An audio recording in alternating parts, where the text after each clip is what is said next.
구역 성경 공부에 참여하시는 성도님들 주님의 이름으로 축복합니다. 벚꽃이 한창 피었던 4월이 벌써 다 지나고 마지막 주가 되었습니다. 코로나가 극성이지만 우리의 마음에는 주님이 주시는 꽃 같은 아름다움이 가득하고 그 속에 풍성한 열매가 맺히길 소망합니다. 지금부터 4월 마지막 주 구역 성경 공부를 시작하겠습니다. 신앙 고백하시겠습니다. 전능하사 천지를 만드신 하나님 아버지를 내가 믿사오며 그 외아들 우리 주 예수 그리스도를 믿사오니 이는 성령으로 잉태하사 동정녀 마리아에게 나시고 본디오 빌라도에게 고난을 받으사 십자가에 못 박혀 죽으시고 장사한 지 사흘 만에 죽은 자 가운데서 다시 살아나시며 하늘에 오르사 전능하신 하나님 우편에 앉아 계시다가 저리로서 산자와 죽은 자를 심판하러 오시리라. 성령을 믿사오며 거룩한 공예와 성도와 서로 교통하는 것과 죄를 사하여 주시는 것과 몸이 다시 사는 것과 영원히 사는 것을 믿사옵나이다. 아멘. 찬송가 310장 찬송하시겠습니다.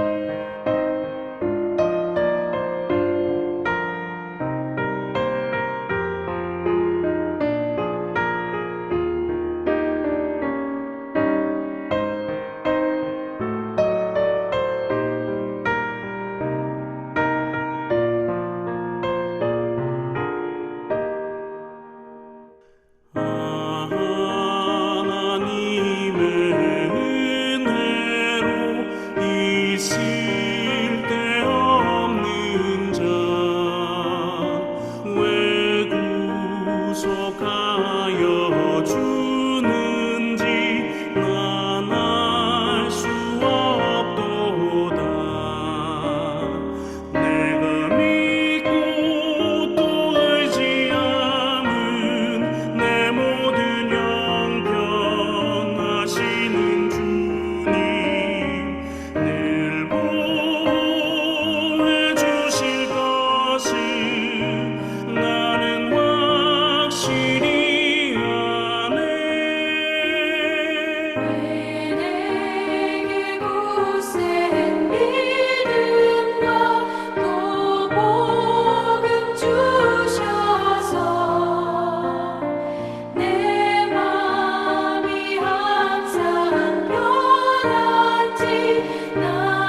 오늘 함께 묵상할 성경 말씀은 요나서 4장 1절에서 11절 말씀입니다.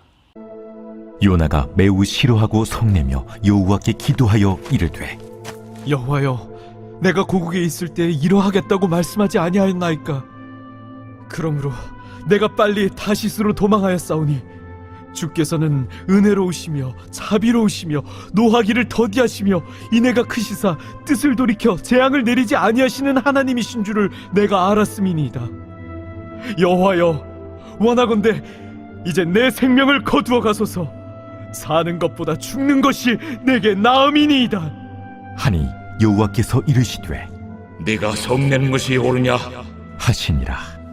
요나가 성읍에서 나가서 그 성읍 동쪽에 앉아 거기서 자기를 위하여 초막을 짓고 그 성읍에 무슨 일이 일어나는가를 보려고 그 그늘 아래에 앉았더라.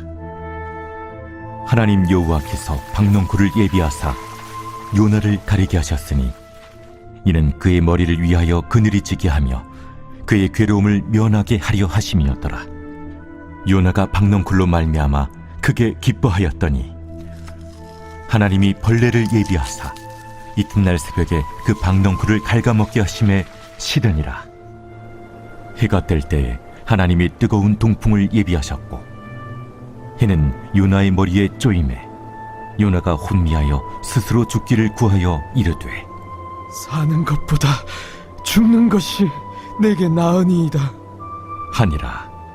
하나님이 요나에게 이르시되, 네가 이 박농쿨로 말미암아 성내는 것이 어찌 옳으냐? 내가 성내어 죽기까지 할지라도 옳으니이다. 네가 수고도 아니하였고 재배도 아니하였고 하룻밤에 났다가 하룻밤에 말라버린 이 박농쿨을 아꼈거든. 하물며 이 큰 성읍 니느웨에는 좌우를 분별하지 못하는 자가 12만여 명이요 가축도 많이 있나니 내가 어찌 아끼지 아니하겠느냐? 하시니라. 오늘 함께 공부할 주제는 17과 열방을 향하여입니다. 오늘 본문의 말씀은 이스라엘을 괴롭히고 공격하던 아수르가 하나님께 회개하고 하나님의 심판이 잠시 멈추는 장면을 우리에게 알려주고 있습니다. 그러나 하나님의 심판의 말씀을 전했던 요나는 니느웨 백성이 회개하며 주께 돌아오는 것을 무척 못마땅하게 여겼습니다. 하나님의 구원이 이방인에게 주어지는 것을 인정할 수 없었기 때문입니다. 하지만 하나님은 내가 어찌 좌우를 분별하지 못하는 백성을 아끼지 아니하겠느냐라고 말씀하십니다. 하나님의 선교는 사람의 옹색한 편견을 뛰어넘어 온 세상을 향해 열려 있습니다. 첫 번째 문제, 본문 1절에서 4절 말씀을 보면 요나는 니느웨가 하나님의 심판을 받지 않는 것을 보자 매우 화를 내고 있습니다. 방과를 번에 요나가 화를 낸 근본적인 이유는 무엇입니까? 본문 1절과 2절에 보면 하나님의 명령으로 요나는 니느웨로 가서 하나님의 심판의 말씀을 전하게 되었습니다. 사실 요나는 하나님의 말씀을 전하고 싶지 않았습니다. 혹시라도 원수의 나라인 아수르가 하나님의 말씀을 듣고 회개하면 하나님께서 심판하지 않을 것을 알고 있었기 때문입니다. 그래서 2절에 보면 이렇게 말합니다. 여호와께 기도하여 이르되 여호와여, 내가 고국에 있을 때에 이러하겠다고 말씀하지 아니하였나이까? 그러므로 내가 빨리 다시스로 도망하였사오니 주께서는 은혜로우시며 자비로우시며 노하기를 더디하시며 인애가 크시사 뜻을 돌이켜 재앙을 내리지 아니하시는 하나님이신 줄을 내가 알았음이니이다. 요나가 화를 낸 이유는 하나님께서 니느웨 성읍 백성에게 재앙을 내리지 않고 은혜를 베푸셨기 때문입니다.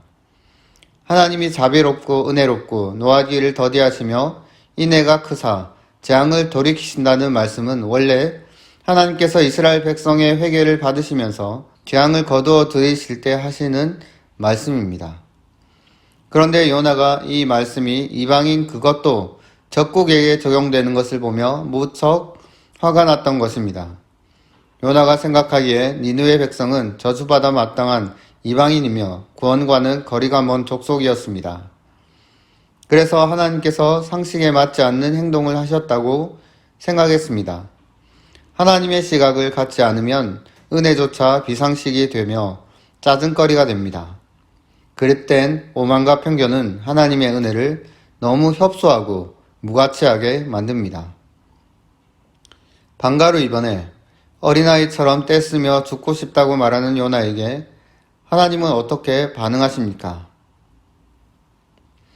3절 4절에 보면 하나님께서는 요나의 잘못된 행동과 마음을 보시고 오히려 지금 하고 있는 그 행동이 옳은지 묻고 계십니다. 요나가 화가 나서 차라리 죽는 게 낫겠다고 하는 말은 자기 모순입니다. 왜냐하면 요나서 2장 1절에서 9절 말씀을 보면 요나는 바다에 던져져 물고기 뱃속에서 3일 동안 있을 때 살려달라고 간절히 구했기 때문입니다. 자기 목숨을 살려주신 하나님께서 니느웨 백성의 생명도 살려주신 것에 대해 매우 불쾌함을 드러내며 어린아이처럼 떼를 쓰고 있는 모양새입니다. 이에 하나님께서는 요나의 분냄이 의로운 것인지를 물으십니다. 하나님은 어린아이 같은 요나에게 화를 내시기보다는 요나의 화냄이 정당한지를 묻고 계십니다. 하나님이 요나를 상대할 때 공의를 포기하지도 않으시고 그렇다고 자비와 긍휼도 버리지 않으시면서 인내심을 가지고 대하고 계십니다. 하나님의 뜻을 제대로 이해하지 못할 때 혈기를 부립니다. 하지만 지혜로운 사람은 자기 생각과 다른 방향으로 상황이 흘러갈 때 화를 내기보다는 하나님의 뜻이 무엇인지 찾습니다. 내 생각을 뛰어넘어 이끄시는 하나님의 선한 사역이 있다면 생각해 보시기 바랍니다. 두 번째 문제에서 본문 5절에서 11절 말씀을 보면 하나님은 작은 박넝쿨 하나를 가지고 요나를 교육하고 계십니다. 방가로 1번에 요나가 또다시 죽고 싶다며 떼를 쓰고 화를 내는 이유는 무엇입니까? 본문 5절에서 8절 말씀을 보면 뜨거운 햇볕 아래 쉬고 있던 요나에게 그늘을 제공하던 박넝쿨이 벌레 먹는 바람에 그늘이 사라졌기 때문입니다. 5절 이하에 나오는 박넝쿨 사건의 시간 순서에 대해서 크게 두 가지 의견이 있습니다. 첫째는 4장 5절 이하 이야기가 원래는 3장 4절 뒤에 이어지는 말씀인데 요나의 자기 모순을 강조하기 위해 일부러 첫 번째로 화낸 후에 배치했다는 의견입니다. 둘째는 요나가 하나님께 불평을 터뜨린 후 하나님께서 혹시나 니느웨를 심판하지 않으실까 하는 마음에서 기다리다가 일어난 일이라고 보는 견해가 있습니다.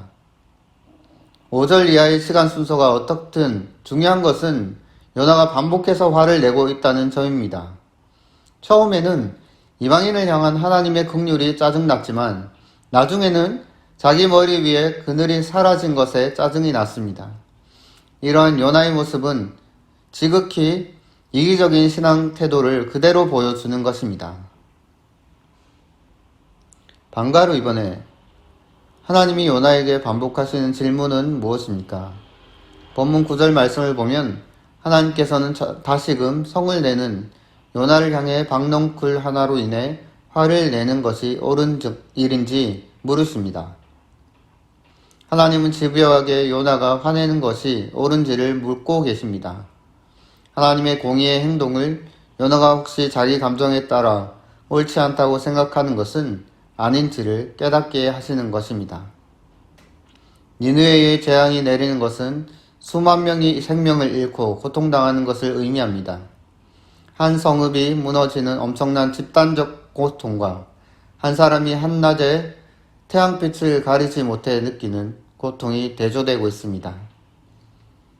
하나님은 민족의 고통과 개인의 고통을 대조하시면서 작은 개인의 고통에도 힘들어하면서 민족의 고통을 즐기려는 태도가 옳은 것인지를 묻고 계십니다.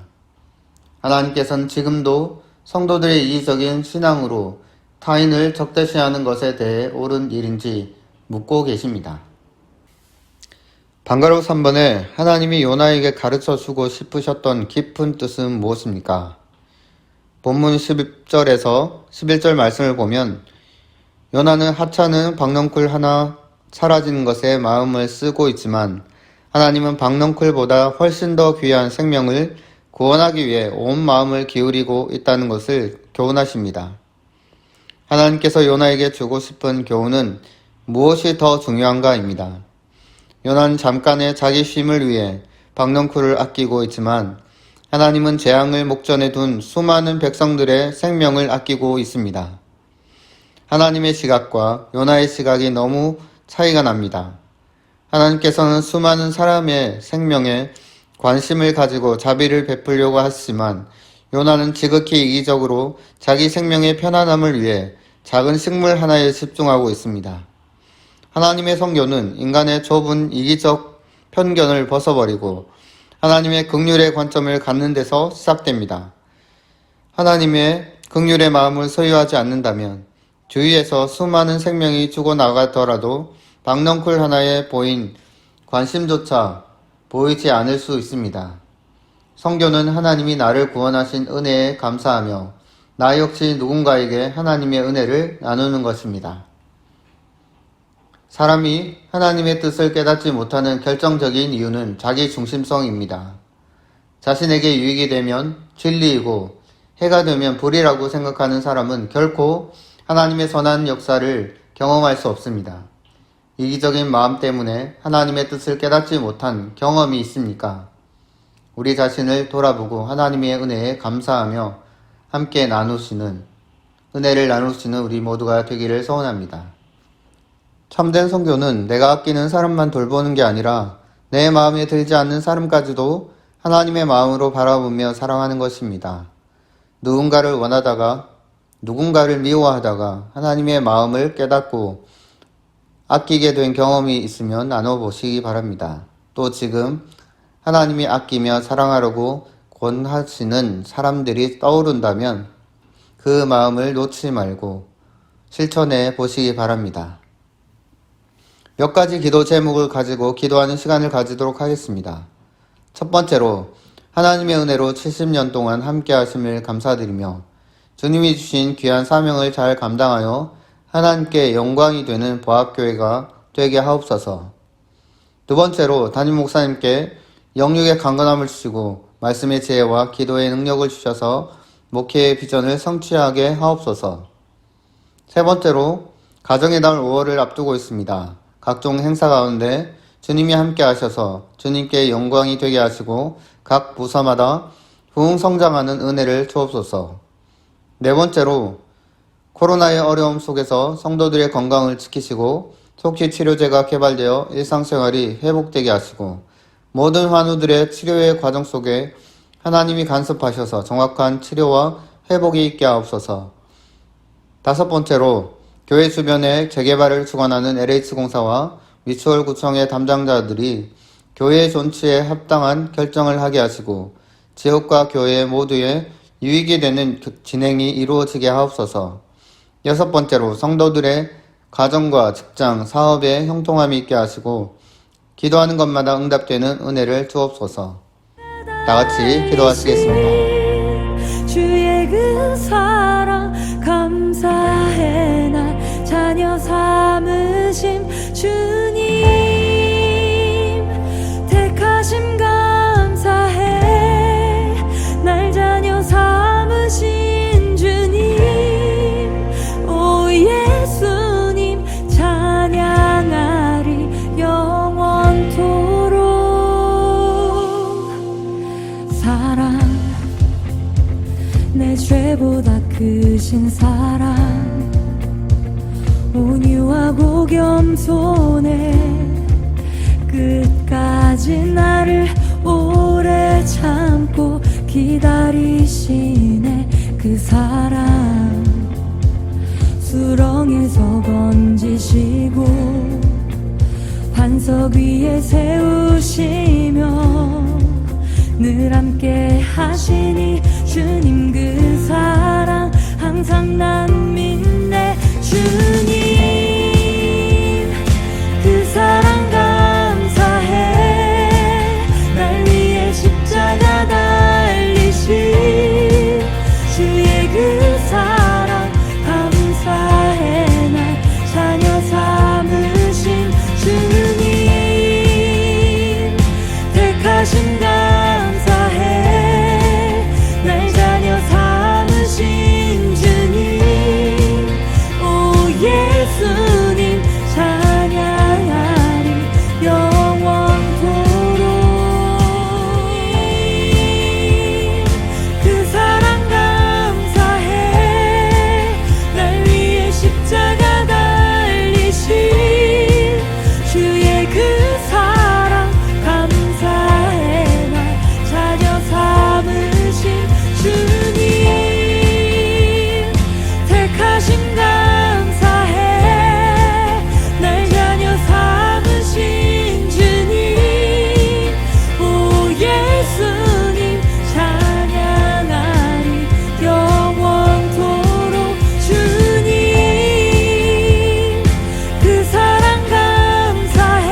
봄의 꽃향기 속에 하나님이 창조하신 아름다운 자연을 보고 기뻐하게 하심을 감사드립니다.